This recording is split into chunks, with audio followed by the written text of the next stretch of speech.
इस अग्निवीर स्कीम को विरोध करते हुए तेलंगाना की सिकंदराबाद में कोलकाता जाने वाली ईस्ट कोस्ट एक्सप्रेस को जला दिया गया और उसके बाद 2 लोकल ट्रेन को भी जलाया गया। आप बस राज्यों के नाम गिनते जाइए, यूपी, बिहार, राजस्थान, झारखंड, मध्य प्रदेश, आसाम, उत्तराखंड, पश्चिम बंगाल, हर एक राज्यों में इस अग्निवीर स्कीम के विरोध में हिंसा प्रदर्शन किया गया। गया में बख्तियारपुर ट्रेन को जलाया गया, आरा में कुल्हारी स्टेशन को जलाया गया, दानापुर में एक साथ ट्रेनों 2 इंजन मशीन्स को फूंक दिया गया, लखीसराय में विक्रमशिला एक्सप्रेस एसी बोगी को आग के हवाले कर दिया गया, नालंदा में इस्लामापुर हटिया एक्सप्रेस को जलाया गया। अगर इतने से आप इस विरोध की भयावहता को जान नहीं पा रहे हैं तो इस ट्वीट पर एक नजर दीजिए। सिद्धार्थ, एक पैसेंजर जो उस दिन ट्रेन में मौजूद थे, वो लिखते हैं, लखीसराय से बस 30 किलोमीटर पहले अनाउंसमेंट किया जाता है कि ट्रेन आगे बढ़ नहीं पाएगी क्योंकि नए स्कीम के लिए बहुत ज्यादा विरोध प्रदर्शन किया जा रहा है। और इसके आगे वो एक भयानक सच लिखते हैं, मेरे साथ मेरे पेरेंट्स भी मौजूद है, बस थोड़ी देर पहले अगर हमारा ट्रेन गुजर जाती तो लखीसराय में विक्रमशिला एक्सप्रेस की जगह पर आज हमारा ट्रेन जल रहा होता। हिंसा किसी भी मामले में जस्टिफाइबल नहीं होता है। एक डेमोक्रेटिक कंट्री में हिंसा को कोई भी अलाउ नहीं करना चाहिए। पर आप इस कमेंट को एक बार पढ़कर देखिए, इसकी उत्तर देकर देखिए। यहाँ पर लिखा जाता है अगर हिंसा नहीं होता तो उस प्रदर्शन के बारे में कोई नहीं सुनता, कोई भी उसके बारे में डिस्कशन करता है, ना मीडिया ना ही सरकार इसके बारे में सुनता है। इसका बहुत सारे रिसेंट एग्जाम्पल्स भी है। 2 साल से कोविड की बहाना बनाकर सेना में भर्ती नहीं निकलती है और उस भर्ती को पूरा करने के लिए जंतर मंतर पर प्रदर्शन किया जाता है। पर शायद ही इसके बारे में आपको पता चला है, एसएससी जीडी 2018 की भर्ती के लिए पिछले 20 दिनों से तिरंगा यात्रा जारी है, पर इसके बारे में ना कोई मीडिया बात कर रहा है, ना आप ना ही सरकार इसके बारे में बात कर रहा है। बस इतना ही नहीं, 2018 में सीआरपीएफ में 56,000 पोस्ट के लिए नोटिफिकेशन जारी किया जाता है, भर्ती भी होता है, पर 5,000 पोस्ट आज तक खाली हैं। उस 5,000 पोस्ट को नियुक्त करने के लिए पिछले 1 साल से शांतिपूर्ण ढंग से विरोध किया जा रहा है, पर इसके बारे में भी कोई नहीं सुन रहा है, सब पूरी तरीके से चुप। इतनी सारी हिंसा सिर्फ अकेले बिहार में पिछले 4 दिनों में 300 करोड़ से ज्यादा की संपत्ति को जला दिया गया है। पर क्यों? क्या ये चीज जायज है? खुद के संपत्ति को, देश के संपत्ति को नष्ट करने को आप कैसे जस्टिफाई कर सकोगे? सवाल बहुत है पर आंसर एक भी नहीं, क्योंकि सरकार भी कंफ्यूजिंग आधा अधूरा उत्तर दे रहा है। और नेशनल मीडिया की तो बात छोड़ दो, वो बस ट्रेन जलने की तस्वीर को दिखाकर इस प्रदर्शन की मोड़ बदलना चाहते हैं। पर हमें बात करना होगा, सॉल्यूशन पर एक डीप डिस्कशन करना होगा, क्योंकि ये सिर्फ हमारी सेना की बात नहीं है, हम स्टूडेंट्स की बात है, आपका हमारा फ्यूचर की बात है। और इसलिए प्लीज इस वीडियो को हर एक जगह पर शेयर करें ताकि लोग जागरूक बने। इस पूरे टॉपिक पर एक पॉजिटिव डिस्कशन हर जगह पर शुरू हो सके।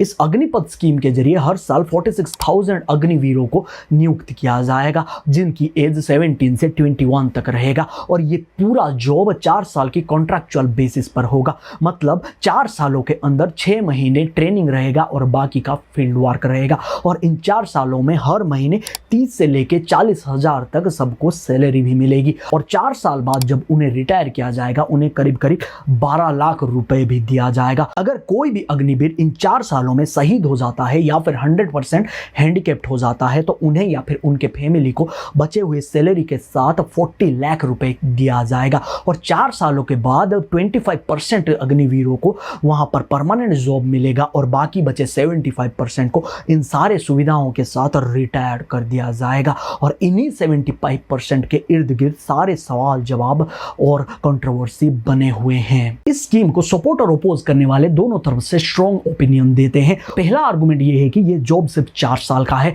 जिसमें कि परमानेंट सोल्जर जैसा कोई भी अलाउंस, मेडिकल सुविधा या फिर सब्सिडाइज चीजें, पेंशन या फिर एक सर्विसमैन की रिजर्वेशन इन्हें प्रोवाइड नहीं किया जाएगा। तो इनकी जॉब की सिक्योरिटी, इनकी लाइफ की, फ्यूचर की सिक्योरिटी कैसे किया जाएगा? और इस आर्गुमेंट के काउंटर में ये बोला जा रहा है कि आप एक पानी के ग्लास को आधा खाली क्यों देख रहे हो, आधा पूरा क्यों नहीं देख रहे हो? कहने का मतलब ये है कि कुछ नहीं से 4 साल की जॉब बहुत अच्छी है, 12 लाख रुपए दिया जाएगा, जिस रुपए को लेकर आप फ्यूचर में बिजनेस कर सकते हो, अपनी पढ़ाई को बढ़ा सकते हो।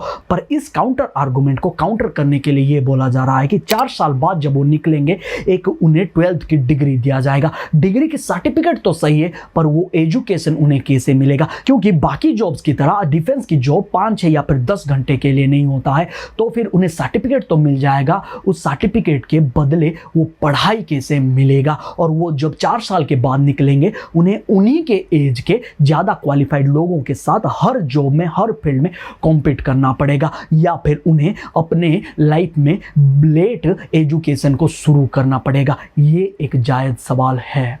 इस पूरे अग्निवीर स्कीम में कोई भी हायर ऑफिशियल रैंक को रिक्रूट नहीं किया जाएगा, यहाँ पर लोअर रैंक को रिक्रूट किया जाएगा। और आप अपने आसपास इस लोअर रैंक से रिटायर हुए एक्स वेटरन्स को देख सकते हैं, जिनकी हालत कुछ ज़्यादा अच्छी नहीं है। वो कहीं पर सिक्योरिटी की नौकरी कर रहे होंगे या फिर ड्राइवरी कर रहे होंगे। और ये जो अग्निवीर रिटायर होंगे ये तो यंग है, जो कि पिछले 5-6 साल से एक नौकरी के लिए तैयार हो रहे थे, अपने फिजिकल कैपेबिलिटी को बढ़ा रहे थे, और वहाँ पर जाकर उन्हें तो ज़्यादा एजुकेशन भी नहीं मिलेगा। तो वो 4 साल के बाद बाहर आकर कैसे इस रियल दुनिया में एक नए नौकरी के लिए फिर से शुरुआत करेंगे? इस आर्गुमेंट को काउंटर करने के लिए ये बोला जाता है कि इंडिया कोई पहला या फिर अकेला कंट्री नहीं है जहां पर डिफेंस में शॉर्ट सर्विस लाया गया है। अमेरिका जैसे बड़े बड़े डेवलप्ड कंट्री में भी डिफेंस में शॉर्ट सर्विस है।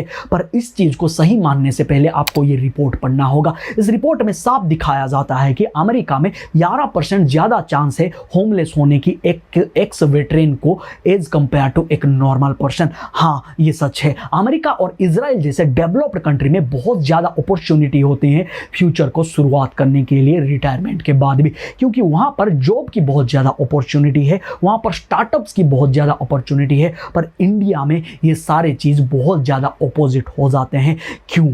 क्योंकि इंडिया में 368 पियोन की पोस्ट के लिए 23 लाख लोग अप्लाई करते हैं, 13 वेटर के लिए 7,000 लोग अप्लाई करते हैं, और डी ग्रुप में 90,000 जॉब्स के लिए 2 करोड़ 50 लाख लोग अप्लाई करते हैं। तो आप खुद ही सोचिए, इंडिया में एक जॉब के लिए फिर से नया तैयारी करना कितना ज़्यादा मुश्किल है। अब आप बोलोगे कि गवर्नमेंट ने इन अग्निवीरों की फ्यूचर को सिक्योर करने के लिए बहुत सारे रिजर्वेशन की बात किया है, जैसे सीआरपीएफ में, अर्धसैनिक बलों में, पेट्रोलियम इंडस्ट्री में इन लोगों को 10% तक की रिजर्वेशन दिया जाएगा। और बीजेपी शासित बहुत सारे राज्य सरकार ने भी इन लोगों को हर एक जॉब में प्रायोरिटी देने की बात की है, प्रॉमिस किया है। हाँ, ये पूरी तरीके से सही होगा, इनको रिजर्वेशन दिया जाए। पर मेरा मानना ये है कि रिजर्वेशन तभी काम करेगा जबकि जॉब निकलेंगे। जॉब तो निकलेंगे पर उनकी रिक्रूटमेंट भी तो होना चाहिए। मैं ऐसा क्यों बोल रहा हूं, आप बस लिस्ट गिनते जाइए। 2017 में सीआरपीएफ में 77,000 पद खाली थे, जिनमें से सिर्फ 55,000 को भर्ती किया गया। 2018 की रिक्रूटमेंट के लिए आज तक प्रोटेस्ट जारी है। 2020 में सीआरपीएफ में 1.29 लाख पद खाली थे, जिनमें से सिर्फ और सिर्फ 10,000 को ही भर्ती किया जा सका है। और ये तो हो गए सेंट्रल डिपार्टमेंट्स की बात। अब करते हैं राज्यों की बात। बिहार में कर्मचारी आयोग क्लर्क के लिए 2014 में नोटिफिकेशन जारी किया गया था 30,000 भर्ती के लिए, पर 6 साल के बाद भर्ती पूरी नहीं हो पाया है। 2010 में होमगार्ड की नौकरी के लिए नोटिफिकेशन जारी किया गया था, और अब जाकर 11-12 साल बाद इसके रिक्रूटमेंट शुरू हुआ है। यूपी में 2016 के यूपीएससी की भर्ती आज तक पूरा नहीं हुआ है, और उसी साल जूनियर क्लर्क की भी भर्ती आज तक पूरा नहीं हो पाया है। मध्य प्रदेश लोक सेवा आयोग की पिछले 3 साल की राज्य स्तरीय सेवा भर्ती आयोग भी आज तक खाली पड़ा है। राजस्थान में एलडीसी के लिए 2013 में 90,000 पदों के लिए भर्ती निकला था, जो कि आज तक खाली है। रीट की पदों की भर्ती करने के लिए, लैब टेक्नीशियन पदों को पूरा करने के लिए आए दिन रोज प्रदर्शन जारी है, पर उनकी बात कोई नहीं करता। क्या आपको अब भी लगता है ये रिजर्वेशन का कोई वैल्यू रहेगा? क्योंकि बीजेपी खुद ही अपने ही राज्यों में 6, 7, 10 साल तक रिक्रूटमेंट नहीं कर पा रही है, तो फिर इस रिजर्वेशन का क्या वैल्यू है? क्या ये बस एक प्रॉमिस बनकर रह जाएगा? और ये बात उन एस्पिरेंट्स के लिए एक बहुत बड़ा क्वेश्चन मार्क साबित होता है। और यहाँ पर दो बहुत बड़े सवाल सामने आते हैं जिनकी जवाब गवर्नमेंट को देना चाहिए, पर वो नहीं दे रहा है। पिछले कुछ साल पहले सेना में जो भर्ती निकले थे, वहां पर जो अभ्यर्थी मेडिकल में पास हो चुके थे, फिजिकल में तक पास हो चुके थे, अपने फाइनल स्टेज की रिक्रूटमेंट की इंतजार कर रहे थे, उनको अचानक से ये बता देना कि आपका सारा क्वालिफिकेशन, आपने जिस भी एग्जाम में पास हुए थे, इन सारी चीजों को रद्द कर दिया जाता है। आप सबको पहले से शुरुआत से एक नए प्रोसेस के लिए तैयारी करना होगा। आप खुद सोच के देखिए ये उन लोगों के लिए कितना बड़ा झटका होगा। और इसी वजह से बहुत सारे स्टूडेंट्स ने आत्महत्या तक कर लिया है। इसकी जवाबदेही कौन होगा? और यहाँ पर दूसरा सवाल ये है कि एक अग्निवीर की पोस्ट को पाने के लिए एक परमानेंट सोल्जर जो भी क्वालिफिकेशन रखता है, उन सारी चीज़ों को इन्हें भी रखना पड़ेगा। Medical test, physical test, written test इन्हें देना होगा और ये कंपटीशन कोई आसान नहीं होगा। 46,000 पोस्ट के लिए करीब 50 लाख लोग अप्लाई करेंगे। आप सोच सकते हैं ये कितना हार्डेस्ट होगा। पिछले कुछ दिन पहले ये वीडियो बहुत ज़्यादा वायरल हुआ था, जहाँ पर कि ये दिन में MCD में काम करता है और रात को घर लौटते वक्त सेना की तैयारी के लिए 12 से 15 किलोमीटर दौड़ कर जाता है। क्या इसकी इस तैयारी के लिए ये 4 साल की नौकरी काफी होंगे? तो फिर ये कितना जायज होगा एक परमानेंट सोल्जर की हर एक क्वालिफिकेशन रखने के बाद भी आपको सिर्फ 4 साल तक की नौकरी मिलेगी? बहुत सारे एक्सपर्ट्स की भी अलग तरह के सवाल है, अलग तरह की आर्गुमेंट्स हैं और इन एक्सपर्ट्स का मानना यह है कि जब 4 साल बाद इतने सारे ट्रेंड सोल्जर को रियल लाइफ में छोड़ दिया जाएगा बेरोजगारी की वजह से, क्या ये मर्सनारी नहीं बन जाएंगे, इलीगल वर्क में लिप्त नहीं हो जाएंगे? इसके बहुत सारे एग्जांपल्स मिलते हैं। सीरिया के बहुत सारे एक्स सोल्जर को आज आप रसिया यूक्रेन वार में भाड़े की सोल्जर की तरह देख सकते हैं। यूपी के कई गैंगस्टर एक्स वेटरन हैं और एक बहुत बड़ा एग्जाम्पल है कि साहिब सिंह जो कि एक एक्स वेटरन थे, जिनको खालिस्तानी ग्रुप को ट्रेनिंग करते हुए पकड़ा गया था।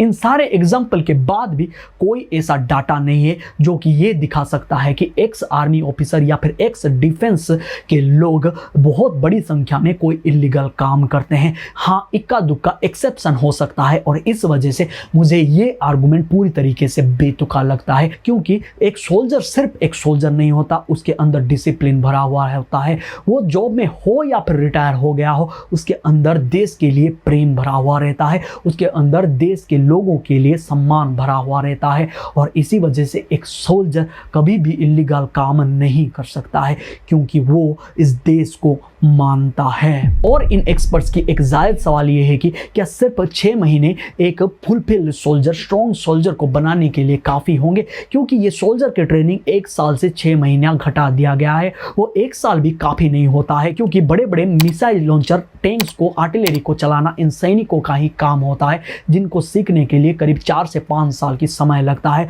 और मान भी लिया जाए 4 सालों में ये लोग सीख भी जाएंगे और उनके सीखते सीखते ही उनके रिटायरमेंट का टाइम आ जाएगा। और इन एक्सपर्ट्स का कहना है सियाचिन और गलवान वैली में जैसे नए तरीके से युद्ध हो रहा है, क्या उनके अंदर ये यंग टिक सकते हैं इतने कम ट्रेनिंग के साथ?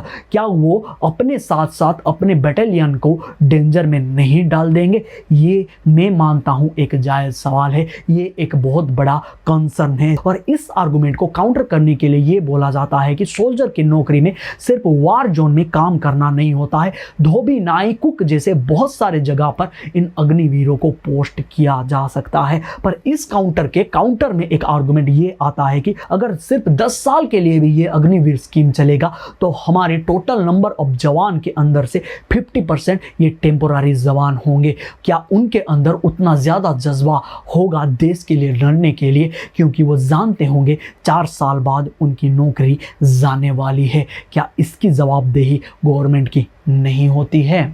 ये तो हो गए आर्गुमेंट और काउंटर आर्गुमेंट की बात, पर क्या सच में डिफेंस को इसकी जरूरत थी? डिफेंस को जरूरत है मॉडर्नाइजेशन की, पर पेंशन को बंद करना क्या डिफेंस की मांग थी? क्योंकि ये वही डिफेंस है जो कि कोर्ट में बहुत सालों से 1 रैंक 1 पेंशन की मांग कर रहा था और बीजेपी भी अपने एजेंडे में इस 1 रैंक 1 पेंशन की मांग कर रही थी। तो फिर अचानक से पेंशन को बंद करने का ये स्कीम कहां से आ गया? और यहाँ पर एक लॉजिक ये भी दिया जा रहा है कि इन पेंशन को बंद करके, जो कि डिफेंस बजट का एक बहुत बड़ा हिस्सा है, उन सारी चीज़ों को डिफेंस में मॉडर्नाइजेशन, मॉडर्न हथियार लाने में हेल्प मिलेगी। ये बात पूरी तरीके से सच है। हमारे डिफेंस को मॉडर्न हथियार की, मॉडर्न टेक्नोलॉजी की बहुत ज़्यादा ज़रूरत है। पर यहाँ पर भी एक लॉजिकल फ्लो दिखता है, क्योंकि एक अग्निवीर को 4 साल में पूरी तरीके से सोल्जर बनाने के लिए करीब करीब 80 लाख रुपए खर्चा होगा, और उसके बाद जब वो एक सही मायने में सोल्जर बन जाता है, ठीक उसी वक्त उसे रिटायर कर दिया जाएगा, और उसके जगह लेने के लिए एक 0 लेवल से सोल्जर को फिर से ट्रेनिंग दिया जाएगा, जिसके ऊपर और ज़्यादा खर्चा किया जाएगा। क्या ये आपको एक लॉजिकल टेक्निकल फ्लो नहीं लगता है? क्योंकि बार बार ट्रेनिंग में बहुत ज़्यादा पैसा खर्चा होता है, जो कि एक परमानेंट सोल्जर में नहीं होता है। इस पूरे वीडियो में आप साफ देख सकते हैं कि बहुत सारे सवाल हैं जिनके जवाब गवर्नमेंट दे नहीं रही है। हर एक आर्गुमेंट की एक equal and strong counter argument है, पर सच्चाई तो यह है कि सवाल, आर्गुमेंट, काउंटर आर्गुमेंट से सॉल्यूशन नहीं निकलेंगे। सॉल्यूशन के लिए यहाँ पर डीप डिस्कशन की जरूरत है, और मेरे ओपिनियन से इस पूरे स्कीम में 3 बड़े बड़े चेंजेस करना जरूरी है। पहला सॉल्यूशन तो साफ है कि हर 4 साल में इनको ट्रेनिंग देकर एक सही सोल्जर बनाने के लिए बहुत ज़्यादा पैसा लगता है, और उनको सही मायने में यूज़ तक नहीं किया जा सकता है, और इसीलिए इस 4 साल को बढ़ाकर 6 या फिर 8 साल कर देना चाहिए, जिससे कि ये शॉर्ट टर्म सर्विस भी बचा रहेगा और वो यंग भी रहेंगे। और यहाँ पर सेकंड सॉल्यूशन में इनके फ्यूचर को सिक्योर करने की ज़रूरत है। बहुत सारे सीएम सामने आए हैं, बहुत सारे इंडस्ट्रियलिस्ट सामने आए हैं, इन सारे लोगों को पहले प्रायोरिटी जॉब में देने के लिए प्रॉमिस भी किए हैं, पर आप जानते हैं इंडिया में पॉलिटिकल प्रॉमिस का कितना ज़्यादा वैल्यू होता है, और इस वजह से मेरा मानना यह है कि सिर्फ प्रॉमिस से काम नहीं चलेगा। एक स्ट्रॉन्ग लॉ लाना पड़ेगा, एक स्ट्रॉन्ग अमेंडमेंट लाना पड़ेगा इन सारे लोगों को हर एक जॉब में एक्स्ट्रा रिजर्वेशन के लिए। गवर्नमेंट को सही मायने में इस पूरे स्कीम को एक पायलट प्रोजेक्ट की तरह चलाना था, जिससे कि इसकी हर एक नेगेटिविटी का पता चलता और उसको इराडिकेट करके इसे बड़े पैमाने पर अनाउंसमेंट करना सही होता। इस पूरे स्कीम के ऊपर आप क्या सोचते हो जरूर कमेंट सेक्शन में बताइएगा। और मैं आखिर में यही बोलना चाहूंगा कि ये जो गवर्नमेंट है, इसकी कम्युनिकेशन स्किल बहुत ज़्यादा कम है। ये आंसर देने के लिए कोई भी प्रेस मीट नहीं करता है, पहले स्कीम निकालते हैं, उसके बाद उसमें बहुत बड़े बड़े बदलाव करते हैं, और जिसका खामियाजा लोगों को भुगतना पड़ता है, पब्लिक प्रॉपर्टी को भुगतना पड़ता है। इसका बहुत सारे एग्जाम्पल हमने पहले भी देख चुके हैं। फार्मर्स फार्म बिल को समझ नहीं पाते, स्टूडेंट्स के लिए स्कीम आता है, स्टूडेंट्स समझ नहीं पाते, सेना के एस्पिरेंट के लिए स्कीम आता है, सेना के एस्पिरेंट तक समझ नहीं पाते हैं। इस वजह से मेरा सुझाव बहुत स्ट्रांगली यही रहेगा कि इस गवर्नमेंट को अपनी पब्लिक कम्युनिकेशन स्किल को बढ़ाना जरूरी है।